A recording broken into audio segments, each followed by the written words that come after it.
بسم الله الرحمن الرحيم لا حول ولا قوة إلا بالله العلي العظيم الحمد لله رب العالمين صلى الله على سيدنا ونبينا بالقاسم المصطفى محمد وآله الطيبين الطاهرين لا سيما بقية الله في الأراضين. Alhamdulillah, we have tawfiq to continue our study of Mafatihul Hayat by Ayatollah Jawadi Amuli, Hafadahullah. And as you remember, we were talking about chapter 2 of first section. And we were talking about manners of learning and teaching. The last point that we were discussing was about the fact that an alim should not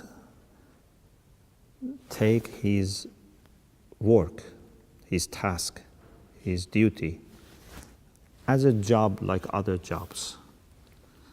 Therefore, he should not be comparing what he does with the work which is paid.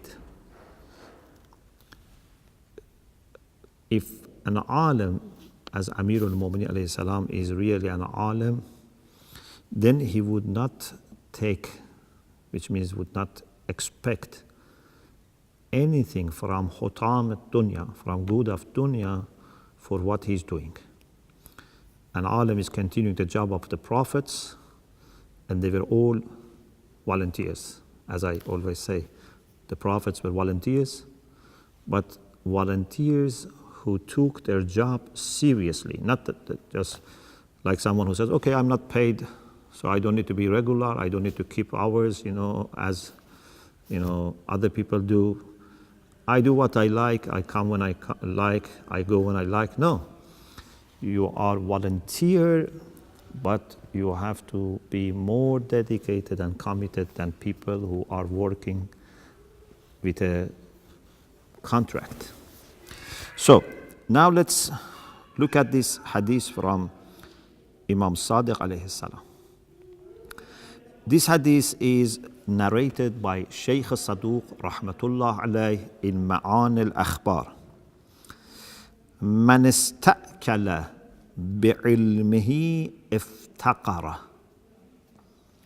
Istakala, istikal is from akl. Akl means to eat. Istakala means he is trying to eat bi'ilmihi, with his knowledge.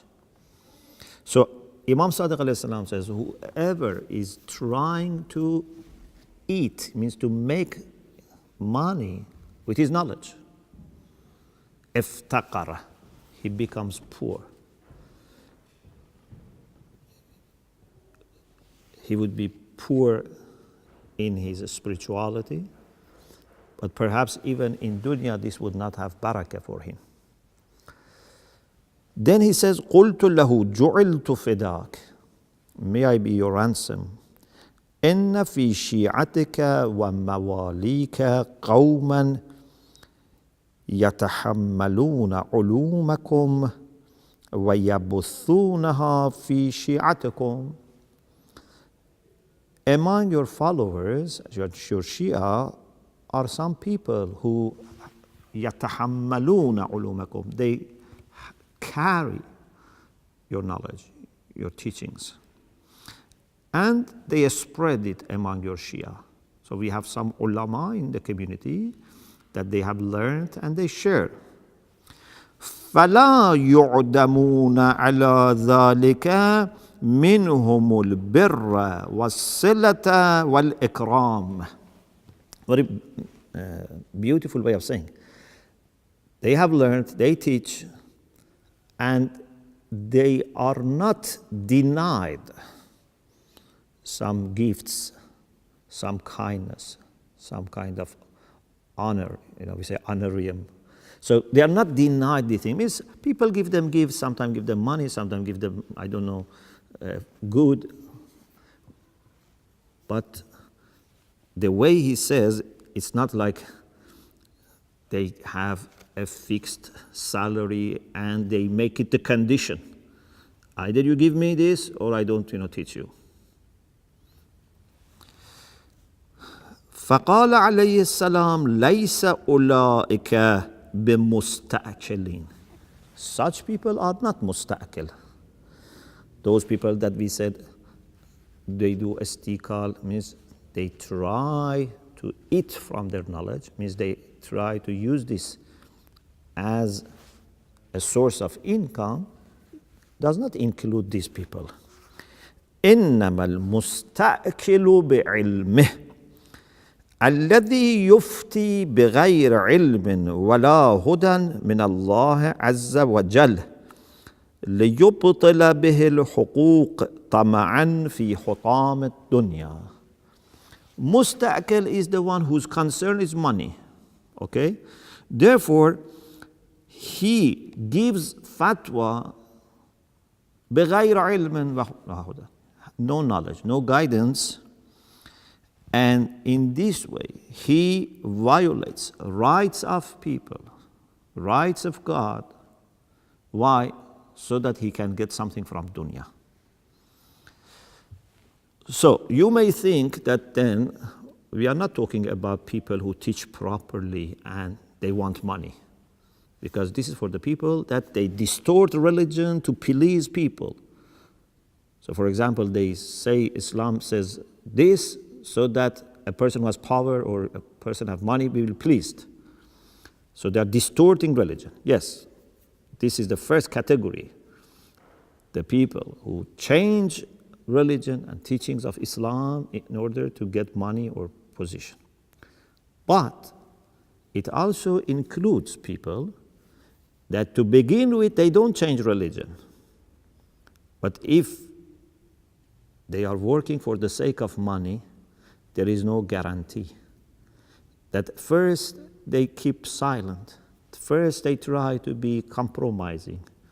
But if they are going to lose a lot, and if they are going to gain a lot over years, they also would reach that position that they change religion to please people. Because if money is your motive, first might be equal to your commitment, or less, but little by little can grow. It is said that one of the caliphs, who was not very religious and pious, asked a person that you should be working for me. He refused. That alim said, I don't want to work for you. Then he said, so you have to teach my son. He said, I don't want to teach your son. He said, so then there is a third option, you have no choice. You have to eat once with me. Just have a meal with me. So he felt embarrassed to say, I don't work with you, I don't teach your son, I don't even accept one meal. So he said, okay. Then that caliph prepared a very luxurious meal. Everything that you could imagine was prepared. And he started eating and enjoying. Then it didn't take that long that he started teaching his son and also working for him. Because there is a taste for haram that if you try, it will be very difficult to remain as you used to be. So the best thing is to keep distance. So it's a slippery road. If I first start teaching properly, and I say, okay, I make money, this is my job. But then little by little, things may not go as you like. You have to compromise. You have to, please this person. You have to please that person. These people don't pay you a lot. You get angry at them. You want to say something against them. And then you become a machine of giving fatwa or expressing opinions in the way that suits your world, your dunya, better. So this is very worrying. So what should then ulama do? What should scholars do? What should preachers and muballighin do? First of all, they should know that the great task that they have, which is the task of the prophets, al-ulama'u umana'u rusul, al-ulama'u warathatul anbiya, they are trusted by the messengers. They are inheriting the prophets. So they should know greatness of this task. And they should know that nothing in dunya can be compared to one hadith or one ayah that you teach. And they should know that Allah subhanahu wa ta'ala has guaranteed rizq for everyone who is working, who is trying, who is not lazy. Not that you close the door and say, Allah has to send the rizq, from the roof. No, you have to work. You have to leave chances for Allah's sustenance to come to you. You have to work. But if you work, don't worry about rizq. It would come. Especially for seekers of knowledge and for ulama, this is guaranteed. So we should put our trust in Allah subhanahu wa ta'ala and try to respect the knowledge that we have. Don't let this become a kind of business negotiation, and be patient. Maybe you face people who don't appreciate. Maybe you get invited once, twice, maybe even 10 times that people, don't pay, or don't pay enough. Maybe you hear other people get more. They don't have your knowledge, they don't have your experience. Don't worry. Just focus on your work, be patient. Don't sell the knowledge that you have cheap. And I mean by cheap, anything worldly. And inshallah, you will see that Allah subhanahu wa ta'ala would open the hearts of people to you and they would support you. But you don't want this from them. You want it only from Allah subhanahu wa ta'ala. This is the way He does it. On the other hand, mu'mineen, the community, is also very responsible. Not only to show appreciation to people who give them service, but also to the students. If someone is going, for a few years, sometimes maybe 5 years, sometimes 10 years, sometimes 15 years, depending on their talents, depending on, their interests, their motives, their skills, their talents. There are many things. But anyway, it's a matter of few years up to maybe 15 years, 20 years of study. Sometimes they're married, but gradually they get, they are single, but they get married. Or they are married without children, then they get children. Community should feel responsible to support them. So not only we support the people that we invite to give us lecture or resident alim, we should also feel responsible to support people who want to go and study. Part of it is with giving our homes to Maraja, but we should do more. We should have grants, we should have a studentship, a scholarship to support people, members of the community who want to go and learn. So at the same time that they should not expect anyone other than Allah to look after them, every mu'min should feel responsible that I should be an instrument for Allah subhanahu wa ta'ala. Because how is Allah subhanahu wa ta'ala looking after people? It's not always through miracles. Allah looks after people through mu'mineen, through other good people. Of course, His ways are unlimited. His treasures are unlimited. But a normal way is that through mu'mineen. Allah puts in the mind of this mu'min or that person that he should support. So, isn't this great and beautiful that you become part of Allah's channel of sending sustenance to people? So we have to work on two things at the same time. Ulama, speakers, students should put only their trust in Allah subhanahu wa ta'ala and should not look at this as a job, but the community should feel greatly responsible to support them and don't think this is a loss. Don't think this money that you are giving for people who have dedicated their life to a study is a loss. Or for example, even sometimes people are more happy to pay for niyaz or for other things, but they think, no, this is something that we have to negotiate and we give as little as possible. So, if we are a proper community of Ahlul Bayt, community would be willing to support generously people that they see they have piety and dedication to learning. On the other hand, those people who have dedicated their life, they have maximum dignity and honor and appreciation of their work. So this is the way that we should be. Another manner for teaching is that we have to avoid discrimination. We cannot discriminate against some people because, for example, they don't relate to us or they don't speak our language or for some reason. Imam Sadiq alayhi salam said to someone called Hassan who asked him about ta'aleem that لا تأخذ على التعليم أجرا. Again, don't take anything as payment for teaching. And then he reached this point. This is beautiful hadith in Al-Kafi. بعد أن يكون الصبيان عندك سواء في التعليم لا تفضل بعضهم على بعض.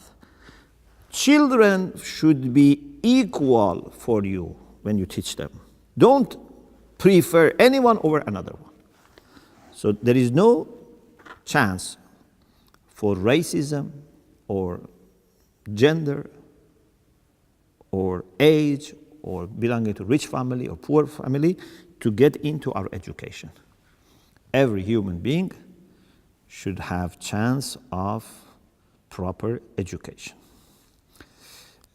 Another thing is that a teacher should be as much as possible accessible and make teaching easy process. Don't make it too difficult to accept or to meet, or don't make your teaching very difficult in the sense that you put lots of conditions or you make it a miserable experience for them or very difficult experience with them. There must be discipline, there must be, of course, examination, evaluation, but not make it very difficult. There is a hadith that Rasulullah sallallahu alaihi wasallam is quoted as saying, Allah has appointed me and raised me, and Allah Ta'ala, then he says, Ba'athani mu'alliman muyassiran. Allah has sent me as a teacher who makes things easy, muyassir. Islamic Sharia is easy, and Islamic akhlaq is easy, but at the same time very accurate, very careful. It's not something miserable, but also it's not something that you can do it without care. It's not like an art, like driving. Can you drive carelessly? No. But driving is a joy. You can enjoy your driving. I can teach you driving and you suffer. I can teach you driving and you enjoy. So, this was another manner. Then the last two manners, and I left them for the end because these are more about studies, manners and skills. One is that we should take note. Our memory, even if you have very good memory, is not first of all going to remain always the same. Plus, memory has a limit. And sometimes even maybe something in your memory, but it's difficult to recall it when you need it. So it's good to have notes and organize your notes so that it can be available for you and also for other people. So we have lots of hadiths about necessity of registering and taking note. قَيِّدُ الْعِلْمَ بِالْكِتَابَةِ. Chain knowledge with writing. There is a hadith that Imam Hassan alayhi salam دعا بنيه وبني أخيه. He called his own sons and also nephews, children, sons of his brother. فقال إنكم صغار قوم وَيُوشِكُ أَن تَكُونُوا كِبَارَ قَوْمٍ آخَرِينَ. Right now, you are children of this generation. And soon you will be adult of another people, means another generation. فَتَعَلَّمُوا الْعِلْمِ. So you must now, in this young age, learn and seek knowledge. فَمَنْ لَمْ يَسْتَطِعْ مِنْكُمْ. Maybe you cannot learn. You cannot become a scholar. At least preserve, write down these hadiths that you hear, these beautiful sayings, wise sayings. Register them, because maybe you don't understand them well, but you keep them for someone else. You know, we have this in hadith that Rasulullah said that رُبَّ حَامِلِ فِقْهٍ غَيْرَ فَقِيهٍ or لَيْسَ بِفَقِيهٍ رُبَّ حَامِلِ فِقْهٍ إِلَى مَنْ هُوَ أَفْقَهُ مِنْهُ. There are many people who carry knowledge, they may not understand, but they pass it on. Sometimes narrators of hadith, maybe they didn't understand as well as scholars who came later. Or they understand, but they pass on to someone who understands better. So Imam Hassan alayhi salam said, تعلموا العلم فمن لم يستطع منكم أن يحفظه فليكتبه وليضعه في بيته. The one who cannot preserve it, memorize it and preserve it, should write it down and leave it in his home. Inshallah, his children, his grandchildren, and other people are going to benefit. And finally, the last thing for today, asking questions. In Islam, not only asking question is not a bad thing, it's necessary. Quran says, فَاسْأَلُوا أَهْلَ الذِّكْرِ. You must ask. And as we said before, you should not feel embarrassed or shy if you don't know something to ask. But of course, asking people who know, asking when you don't know. Not that you know something and you want to trouble people. Or asking in the right time.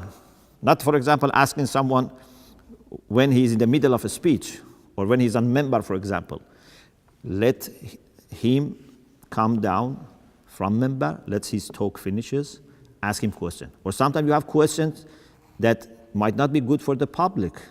It should be between you and the teacher, between you and the scholar. So there are lots of manners, but in general, asking questions from those who know, it's necessity of our life and an obligation. So there is hadith here, this is my last hadith for today, from Imam Baqir alayhi salam. And in this way we finish this chapter. Imam Baqir alayhi salam said, Al-ilmu khaza'inun. Knowledge is treasures.